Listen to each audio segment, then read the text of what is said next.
नमस्कार, मैं नीलिमा ठाकुर, सामाजिक पत्रकार, लेखिका। आप लोगों के सामने आगाज एक नई सोच पर आप लोगों को मिलवाती हूँ। देश के अलग अलग हिस्सों से, अनेक प्रतिभाओं से, इंस्पायरिंग स्टोरीज से और ऐसे सर्वाइवर लोगों से जिन्होंने विपरीत परिस्थितियों में बनाई है अपनी जगह। आज हमारे साथ एक एंटरटेनर मौजूद हैं जो कलकत्ता से हमारे साथ जुड़े हैं और भुवनेश गोयल हरियाणा वाले के नाम से उनको एंटरटेनमेंट जगत में लोग जानते हैं।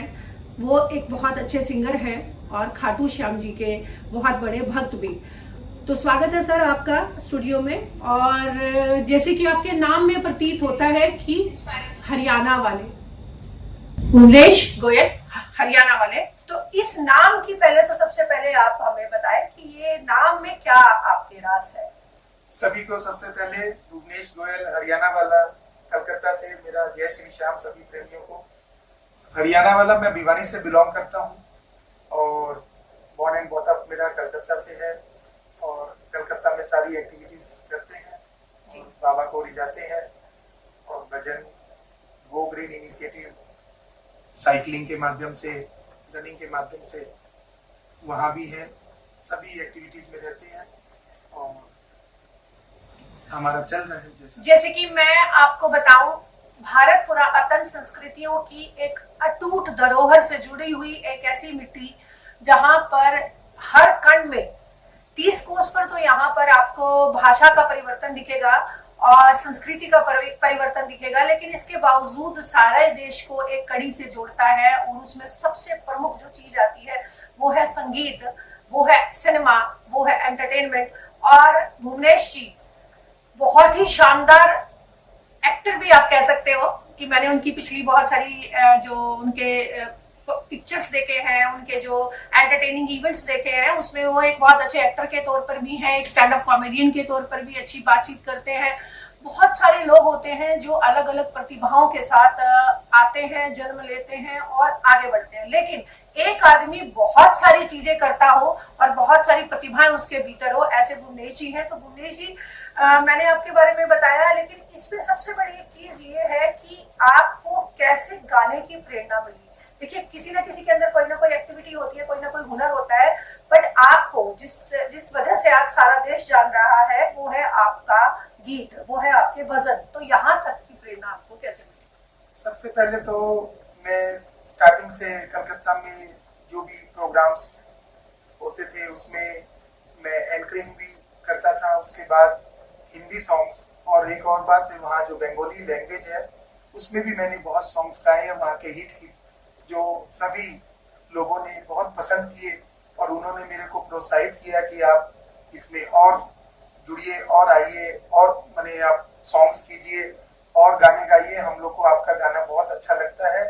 और उसी के चलते मैं ये गाने गाते गाते हिंदी गाने से फिर मैं श्याम जगत में जब प्रोग्राम में गया, उत्सव में गया बाबा के, तो मुझे वहाँ उत्सव में अच्छे अच्छे भजन सुन के मेरा मन में एक जागृति आई कि मैं भी बाबा के भजन भी करूं साथ साथ में। तो उस दिन से 10-12 साल हो गए उस बातों को। मैं मेरे दोस्त के साथ में गया था, तो उस दिन से मैं फिर भजन के लिए भी आगे बढ़ता चला गया। और कलयुग की बात करें तो कलयुग को एक वरदान है। भगवान श्री कृष्ण ने, महाभारत में भी यह प्रसंग आता है कि उन्होंने कहा था बर्बरीक जी के बारे में कि खाटू श्याम जी के नाम से आपको लोग जानेंगे। यानी अधिकतर लोग तो यही जानते हैं कि खाटू जी के बारे में बहुत सारी चीजें लोगों को नहीं पता। तो वो श्याम जब जुड़ा होता है तो सबको पता है कि श्री कृष्ण के साथ इनका कोई ना कोई जुड़ाव होगा या श्री कृष्ण जी के ही अवतार हैं। और वास्तविक तौर में उनको ये वरदान मिला भी है कि कलयुग में भगवान कल्कि के साथ साथ भगवान हनुमान जी के साथ साथ खाटू श्याम जी की आस्था और महानता बहुत ज्यादा होने वाली है। और वैसा कि अभी आप देख भी रहे हैं, क्योंकि उनकी मान्यता के चलते ही दिल्ली में भी एक बहुत बड़ा भव्य खाटू श्याम जी का मंदिर बना है। तो आप खाटू श्याम जी के, जैसे कि आपने मुझे बताया था, थोड़ा सा आप बताएंगे कि चुलकाना में भी आपने प्रोग्राम किया है या आपने दर्शन किए हैं, तो उसकी आस्था के बारे में थोड़ी बात करिए। देखिए, ना चुलकाना धाम होता, ना शीश का दान होता और ना मिलता हारे को सहारा, जो खाटू में बाबा ना श्याम होता। जो भी स्टार्ट हुआ है बाबा की, वो वृक्ष आज भी वहां मौजूद है पीपल का, जिसमें उन्होंने एक बाण मार के सभी पत्तों में छोटे छोटे छेद हो गए थे। आज भी अगर आप वहां जाते हैं तो आज भी आपको उस पीपल के पेड़ के पत्ते, आज भी सब पत्तों में आपको वो छेद नजर आएगा। 3 बाणधारी थे, उनके पास 3 बाण रहते थे, इसलिए बोलते हैं 3 बाणधारी की जय। और वहीं शीश का दान हुआ। फिर कृष्ण जी ने बोले कि भाई ये खाटू जाके इनकी दरबार में इनका शीश का विराजमान हुआ। और कृष्ण जी से भी ज्यादा कलयुग में जैसे जैसे कलयुग बढ़ेगा, उनकी आस्था और उनका नाम उनसे भी ज्यादा होगा। वही आज हम देख पा रहे हैं। आपने मुझे एक छोटा सा प्रसंग भी अपनी बातचीत के दौरान बताया था, कलकत्ता का कोई प्रसंग है, वो आप दर्शकों के साथ साझा करेंगे। एक निशान श्याम के नाम, डाक निशान, कलकत्ता से खाटू धाम 1800 किलोमीटर की दूरी। जो डाक निशान का मतलब होता है कि वो निशान रुकेगा नहीं। जो आलम बाजार मंदिर से चालू हुआ था, और उसमें मैं भी एक पात्र हूँ। हमने 30 लोग थे हम, जो वहां से निशान उठाए थे पैदल यात्रा। हम लोग ने अपनी टीम बना ली थी, भाई मॉर्निंग में, इवनिंग में, डे में चलता रहेगा निशान। और हम वहां से निशान लेके 12 दिन के अंदर में 9 तारीख को, 9 जनवरी 2023 को हमने निशान बाबा को समर्पित किया वहां। जबकि बाबा का उस समय मंदिर बंद था, लेकिन बाबा ने हमारे निशान में 4 तारीख को बाबा ने स्वच्छ दर्शन भी दे दिए थे। उसका प्रमाण मेरे पास फोटो उपलब्ध है, जो बाबा ने हमारे ध्वजा में, बाबा ने अपने शीश के दर्शन दे दिए थे। और वो निशान जाके वहां चढ़ा था। और इसको मैं बहुत ही धन्यवाद देता हूँ एक निशान श्याम के नाम की टीम को भी, जिन्होंने मुझे मौका दिया। और मेरे भी अंदर में क्या जागृति आई कि मैं भी अपना सब कुछ, वो भजन भी है इसके ऊपर में, आ गया मैं दुनियादारी सारी बाबा छोड़ के, लेने आजा खाटू वाले आलम बाजार के मोड़ पे। आलम बाजार कलकत्ता में बहुत बड़ा विशाल मंदिर है बाबा का, वहीं से हमने प्रस्थान किया था। तो बाबा ने ठीक पार लगा दी हमारी नैया, सब आदमी सुरक्षित गए और सुरक्षित हम लोग सब आ गए। बाबा की बहुत बड़ी कृपा है। सभी को जय श्री और श्याम। आस्था की बात करें तो भारत आस्थाओं का देश है, और यहाँ के साधु संतों में इतनी प्रकृति उनकी रही है कि संजीवनी भी बात करते हैं। तो रामायण में एक प्रसंग आता है कि संजीवनी से हमारे जो श्री लक्ष्मण जी हैं वो मूर्छित थे और वो जीवित हो गए। आस्था की बात पर ही मुझे उन्होंने एक प्रसंग बताया था कि उनके एक दोस्त को कितनी 200 के करीब स्टोन्स थी, और वो इस यात्रा में शामिल हुए, दर्शन करके आए। और आने के बाद डॉक्टर्स ने उनसे पूछा कि आपने ये पत्थरियां कहाँ से रिमूव करवाई हैं। देखिए, ये उसका जीता जागता प्रमाण है। वो दोस्त इनके साथ अभी भी जुड़े हुए हैं, जिनको डॉक्टर्स ने मना कर दिया था कि वो जिंदा नहीं रह सकते।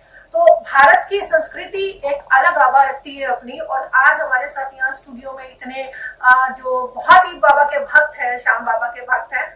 आपको जो आपने भजन हमें गा के सुनाया, तो अब आप बताइए उमेश जी की अगली आपकी यात्रा क्या है और अगला आप क्या करना चाहते हैं? अभी तो हाथरस प्रोग्राम करके आए थे, बाबा के उत्सव में यहाँ आए हुए थे। तो वहां से यूपी से फिर से जो वहाँ प्रेमी थे उन्होंने फिर बुलाया है। और दिल्ली में भी प्रोग्राम है, और अभी 30 तारीख को मेरा कलकत्ता में भी प्रोग्राम है, 4 तारीख को भी प्रोग्राम है, 4 मई को, 1 मई को भी प्रोग्राम है। तो अभी बाबा के सभी प्रेमी जो जैसा प्यार दे रहे हैं मुझे, ऐसा ही अपना प्यार देते रहे, तो एक दिन हम और भी सब प्रेमियों के साथ में अपने इस भारत में बाबा के नाम को, बाबा को अपने भजनों से रिझाते रहेंगे, और अच्छे से हम बाबा को अपना प्रेम दे सकेंगे। और आप लोग भुवनेश जी से जुड़ना चाहें या उनके कार्यक्रम बुक करना चाहें, उनके साथ किसी भी प्रकार की आपकी बाबा की आस्था को लेकर कोई वार्ता करना चाहें, तो भुवनेश जी के जो हम लोग है नीचे अपनी इसमें डाल देंगे आपके इंस्ट्रक्शंस सारी हमारी। आप उनके साथ उनके कंटेंट में भी देख सकते हैं, उनकी वीडियोस में भी देख सकते हैं। उनके नंबर्स हम आपके साथ शेयर करेंगे। भुवनेश जी, संगीत के माध्यम से पूरा एक जगत जुड़ा है, वो चाहे कलकत्ता है या हरियाणा है या देश का कोई भी क्षेत्र है। तो इस क्षेत्र में आप नित नई उपलब्धियों को छुए, आगे बढ़े जीवन में, और हम आपके साथ ऑनलाइन ऑफलाइन जुड़े रहेंगे। और कुछ आज के युवा प्रेमियों के लिए, संगीत प्रेमियों के लिए क्या कहना चाहेंगे? प्रेमियों के लिए यही बात है कि जैसे मैं जुड़ा हूँ बाबा के सेवा में अपने भजनों के माध्यम से, जो भजनों से रिझाता रहूं, वैसे ही अपने जो भी प्रेमी आए और बाबा को यदि रिझाने चाहे तो मेरे साथ भी आए, तो मैं भी उनका, जैसे मुझे सपोर्ट मिला है मेरे माता पिता का, मेरे भाई बहन से, मेरे दोस्त से, श्याम बिहारी मंडल से, वैसे ही उनको भी मैं किसी तरह की मदद कर सकूं, हेल्प कर सकूं, तो मुझे, मेरे लिए बहुत सौभाग्य की बात रहेगी। और जो प्रेमी अपना कीर्तन कराना चाहते हैं, यदि उनके पास यदि सुविधा कम है, यदि कोई भी तरह की आर्थिक स्थिति में कमजोर है, तो भी मैं उनको, उनके साथ अपना हाथ आगे बढ़ाना चाहता हूँ। वो मुझे याद करें, अगर मुझे समय हुआ तो मैं जरूर उनके साथ में बाबा का कीर्तन करूंगा। एकदम 2 लाइन बोलने वाले थे जाने से पहले बाबा। मुस्कुराने की वजह तुम हो, खाटू जाने की वजह तुम हो,